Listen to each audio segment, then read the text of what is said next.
Olá pessoal, tudo bem? Meu nome é Gibran, sou fundador da Tecnio e hoje eu vou falar de algo muito interessante, é o vazamento cognitivo. É uma mistura aí com neurociência e com os estudos que eles utilizaram em inteligência artificial e algumas modelagens matemáticas para entender um processo cognitivo que a gente chama de vazamento cognitivo e uma correlação neural também. Tem a ver com muitos estudos que estão sendo feitos aí com a aproximação do conhecimento da consciência, né, da autoconsciência. Esse artigo saiu, se eu não me engano, aí não deve ter nem uma semana. Ele saiu na Nature, foram de pesquisadores franceses e portugueses. Eles fizeram algo muito bacana, utilizaram como experimento ratos, animais, e eles conseguiram prever as decisões que os ratos tomariam somente analisando as expressões do rosto desses animais. E depois eles descobriram que essas expressões estavam associadas ao córtex motor secundário dos animais, no cérebro, né? A parte do cérebro que é responsável pela parte motora, planejamento motor, movimento motor.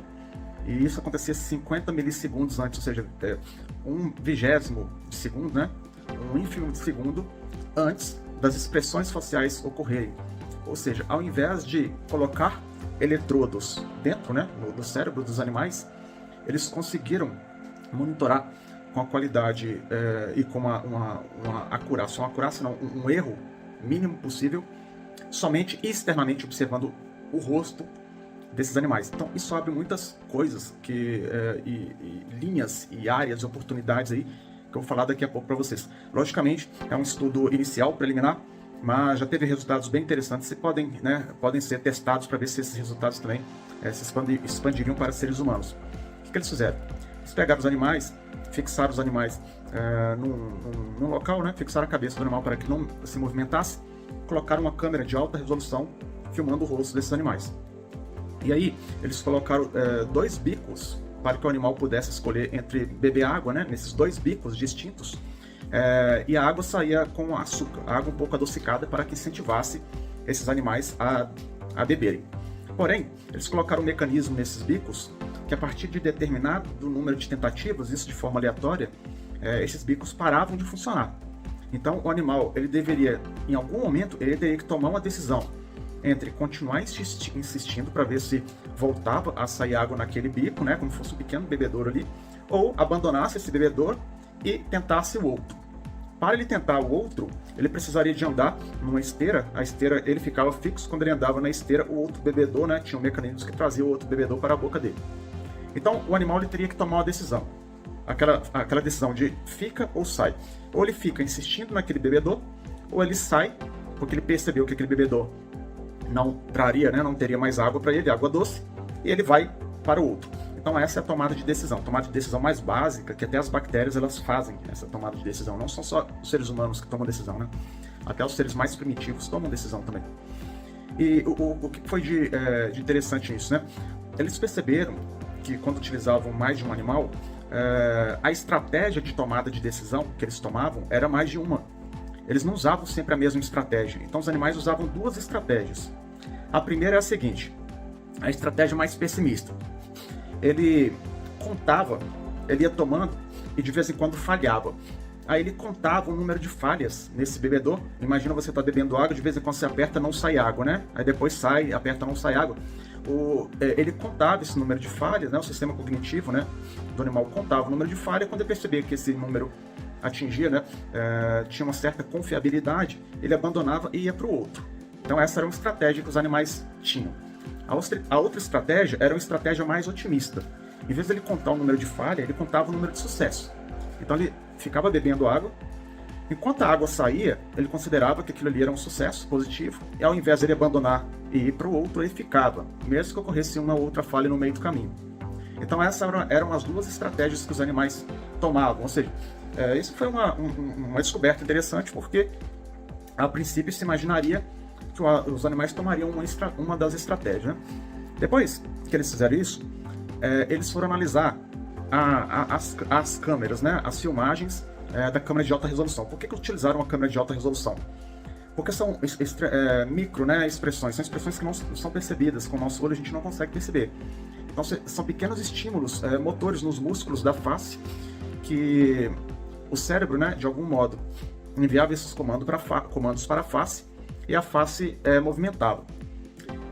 E aí, como essas câmeras são de altíssima resolução, são câmeras que são capazes de não só pegar uma quantidade muito grande espacial, capaz de dar zoom, né, no rosto, né, do animal, como também velocidade, né, pegar uma quantidade maior de quadros por segundo. Então, com isso, eles seriam capazes de analisar nesses animais. E eles não usaram nenhuma técnica avançada de análise de imagem, eles usaram uma técnica de variação de energia, de um quadro para o outro. Então a câmera, o vídeo, são várias fotos em sequências, né? E aí o que eles avaliaram? Avaliaram a foto, o vídeo, né, o frame anterior com o frame seguinte, e eles calculavam qual que era a diferença de mudança entre um frame e o outro.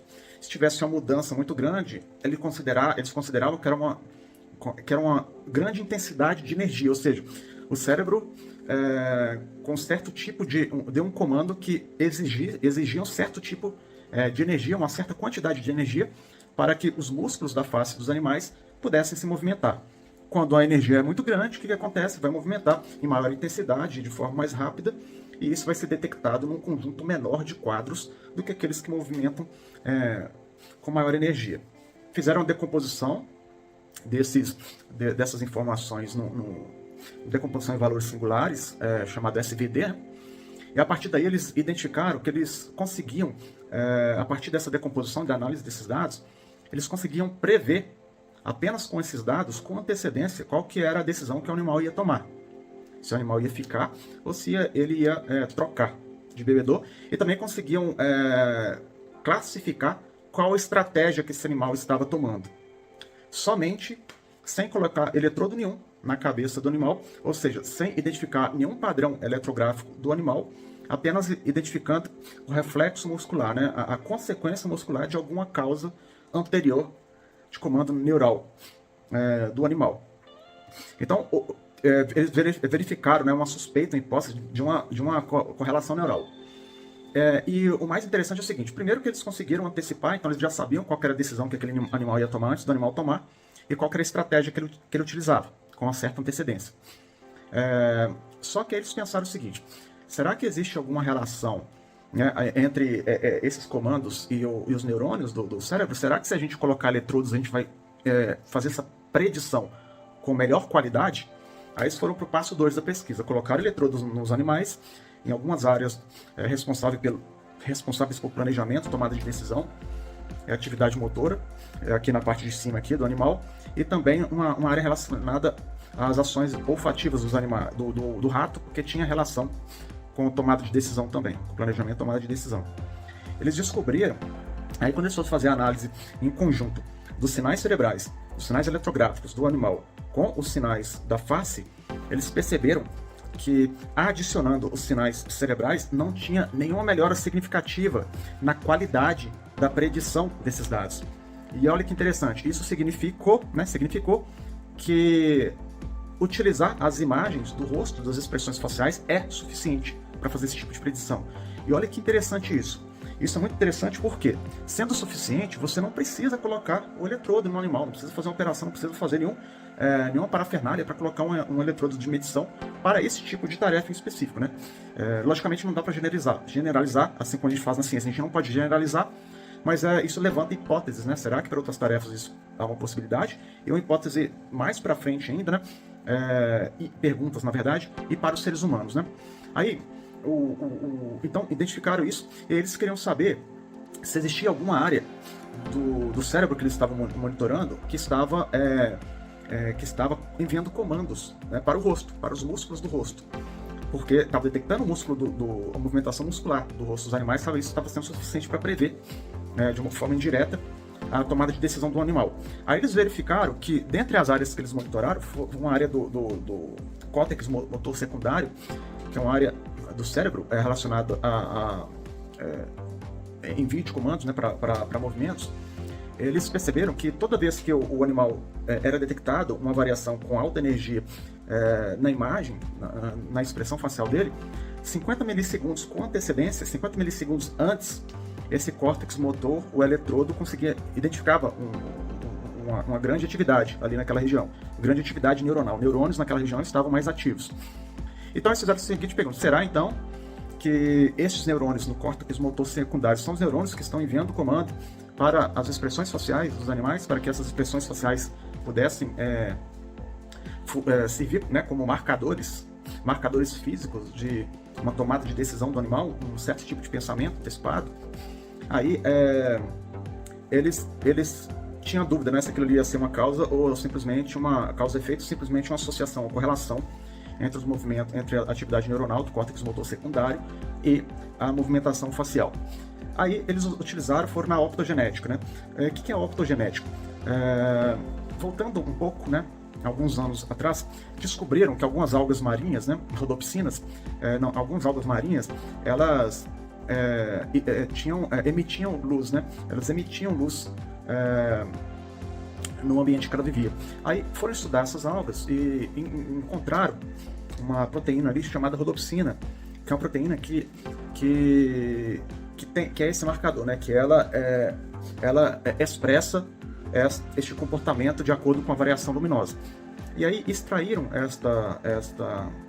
essa proteína da alga e colocaram um vírus. Isso aí eu estou falando do passado, não dessa experiência. E com isso a gente consegue fazer a optogenética, que a gente injeta isto no animal ou na pessoa, né? E aí essas proteínas, elas vão numa região de neurônios que a gente deseja manipular. E esses neurônios, eles passam a ser controlados pela luz, né? Você consegue ativar esses neurônios através de luz, aí fibra ótica. Então essa optogenética é uma técnica muito interessante dentro da neurociência para estudar comportamentos de redes neuronais. Colocaram essa optogenética, né, na parte M2, na região, né, M2 é uma região do córtex motor secundário do cérebro do animal. Colocaram esse vírus com essa proteína, capaz de, quando você emite, coloca uma fibra ótica, um cabo que é bem fininho, e liga um LED, uma luz, um laser, e você gera os estímulos, você consegue ativar a atividade daqueles neurônios. E aí eles fizeram, provavelmente deve ter colocado alguma região GABAérgica de inativar os neurônios, aí isso eu não lembro como que está no artigo, mas aí eles conseguiram bloquear a atividade neuronal do córtex N2 a partir de ativações inibitórias, né? A partir de ativações inibitórias ali naquele conjunto de neurônios. E aí a parte M2 que estava sendo responsável para enviar, estava com a suspeita, né, dela ser uma causa de, como ela acontecia 50 milissegundos antes, dela ser uma causa para fazer com que o rosto tivesse aquelas expressões. Se você inibir, provavelmente esse rosto vai parar de emitir essas expressões. E então eles queriam validar essa relação de causa para ver se é causa ou associação. E aí realmente o resultado que eles tiveram foram resultados surpreendentes, porque eles conseguiram, a partir dessa inibição dessa região do cérebro, desses circuitos neuronais, a técnica matemática que eles criaram para prever antecipadamente, pelas imagens do rosto, movimentos faciais, qual era a decisão que o animal ia tomar, essa técnica ela começou a falhar mais. Ou seja, por que ela começou a falhar mais? Porque ela parou de detectar algumas expressões faciais, porque os animais pararam de ter algumas expressões faciais, porque essa região neuronal ela foi desabilitada, né? Foi inativada, e até certo ponto. E isso mostrou que realmente o córtex M2 está enviando informação para a área do rosto dos animais. E isso foi muito interessante porque percebeu-se que está tendo um vazamento, como se tivesse um vazamento cognitivo. Aquilo que está sendo processado no cérebro, de alguma forma, vazou para o mundo exterior e permitiu com que o resultado desse processamento, ou com o meio desse processamento, pudesse ser lido, que é o que foi feito aí pelas câmeras. E aí, o mais interessante é que, além de detectar que ficou mais difícil de detectar, por desativar a parte ali do córtex M2, o animal também tinha mais dificuldade para tomar essa decisão, para fazer esse planejamento. Ou seja, dificultou também esse processo de tomada de decisão. Não inibiu esse processo de tomada de decisão, mas dificultou um pouco mais. E eles descobriram outra coisa muito interessante. Eles fizeram a seguinte pergunta: será que essa informação, na hora que a gente está lendo essa informação do nosso cérebro, será que essa informação, existem alguns outros processamentos em paralelo que podem estar acontecendo naquela região e que pode ser lido também no rosto desse animal enquanto ele está tomando essa decisão? Ou seja, nesse processo de inferência a partir das câmeras, você entende que o animal vai tomar a decisão 2, que é aquela mais otimista, ou a decisão 1, que é a mais pessimista. Será que nesse processo de tomar a decisão, será que outras atividades cerebrais outros tipos de pensamento, outros tipos né, circuitos ativos que estão acontecendo ali. Será que é possível também detectar pelo rosto? Aí o que eles fizeram? Eles fizeram uma análise para ver se existe informação das duas decisões ao mesmo tempo, né? E olha o que eles descobriram, né? Isso aqui é muito interessante. Eles descobriram que quando o animal está tomando uma das decisões, a outra decisão também está presente, em menor intensidade, mas ela também está sendo processada. Então eles conseguiram perceber isso. Então quando você está tomando uma decisão, nesse caso específico, quando o animal estava tomando a decisão 2, ou seja, vai buscar a água lá, ou ele vai ficar aqui, né? A 2 ele vai ficar tomando, né? A decisão 1 ele vai buscar a outra água. Eles notaram que esses animais, eles processam as duas ao mesmo tempo. Por mais que se saiba que ele vai tomar a decisão 1, ele está processando as duas decisões o tempo todo, ao mesmo tempo. Não se sabe por quê. Pode ser que ocorra algum imprevisto e ele precise se manter naquela decisão. Isso é chute meu, eu não sei. E outro ponto importante é que, nesse processo de detecção facial, ele percebeu que o cérebro estava fazendo uma contagem do número de falhas que estava acontecendo na decisão 1, que ele contava o número de falhas, a partir daí, a partir de certo número de falhas, o animal mudava para o outro bebedor. E no outro caso, a partir do número de sucesso, ele ficava. Ele percebeu que o cérebro estava contando esse número de falhas. Não um animal, né? O cérebro estava contando esse número de falhas. O animal a gente não sabe se ele estava contando. Mas o cérebro do animal conta. É engraçado isso, né? Como que o cérebro do animal fez a conta, né? Mesmo que o animal não está alfabetizado, né? Nesse caso. Então, isso foi um estudo muito interessante, que eles conseguiram realmente perceber que existe um vazamento cognitivo. Então se pode extrapolar isso e tentar, a partir desse artigo, né, abre portas para que vocês possam fazer outros estudos, todos nós possamos fazer outros estudos, e até com seres humanos em tomada de decisão, inclusive até para a educação, né, monitorar os processos cognitivos a partir do rosto das pessoas. Isso eu estou falando por causa de um projeto que a gente está fazendo, né? Então isso veio algumas ideias. Mas os principais achados, as principais conclusões aqui que eu posso extrair para vocês aí desse artigo, inclusive está aqui embaixo para quem quiser ler, quiser aprofundar. Os nossos rostos, eles podem funcionar como uma janela, né, não invasiva para as computações cerebrais, ou seja, muitas vezes se pode pensar em utilizar esses métodos para evitar operações ou até para facilitar extrair informações das atividades cerebrais sem ao menos tocar no cérebro, né, simplesmente fazendo essa filmagem usando essas técnicas. Então isso é um achado que pode ser estudado para frente. O outro achado interessante, né? O cérebro computa muitas estratégias possíveis em paralelo. Então imagina nós, né? Um jogador de xadrez, um jogador de pôquer, um jogador de futebol, ou um tomador de decisão, uma pessoa, o quanto de estratégias que o cérebro está computando ao mesmo tempo para tomar decisão, e essas estratégias são computadas em paralelo. Isso se detectou no animal. Outro ponto interessante é a parte dos movimentos faciais. Isso é um problema sério, né? Mas os movimentos faciais, eles são uma poderosa fonte de dados biométricos, não somente para identificar a pessoa como ser humano, mas pode ser utilizado para extrair informações muito mais profundas sobre isso, né?